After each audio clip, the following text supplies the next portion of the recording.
మంచిది. నెల్లూరులో ఓటర్ల జాబితా సవరణ ప్రక్రియపై వైఎస్ఆర్ కాంగ్రెస్ పార్టీ నేతలు చేస్తున్న ఆరోపణలను డిప్యూటీ మేయర్ రూప్ కుమార్ యాదవ్ తీవ్రంగా ఖండించారు. ప్రస్తుతం ఓట్ల తొలగింపు చేర్పులు కాకుండా కేవలం ఓటర్ల వివరాలు డిజిటలైజేషన్ మాత్రమే జరుగుతోందని స్పష్టం చేశారు.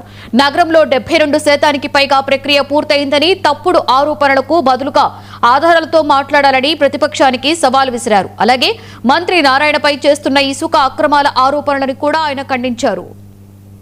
గోవర్ధన్ రెడ్డి గారు, మీరు పాపం చంద్రశేఖర్ రెడ్డి గారు వచ్చి మీకు ఏమి చెప్తే అది నిజం అనుకోని, చంద్రశేఖర్ రెడ్డి చెప్పేది వాస్తవాలని అనుకోని ఆయన చెప్పిందల్లా ఆయన్ని పక్కన కూర్చోబెట్టుకొని మీడియా ముందు మాట్లాడుతూ ఉన్నారు. ఒక్కసారి దాంట్లో వాస్తవాలు ఉన్నాయా, నిజాలు ఉన్నాయా?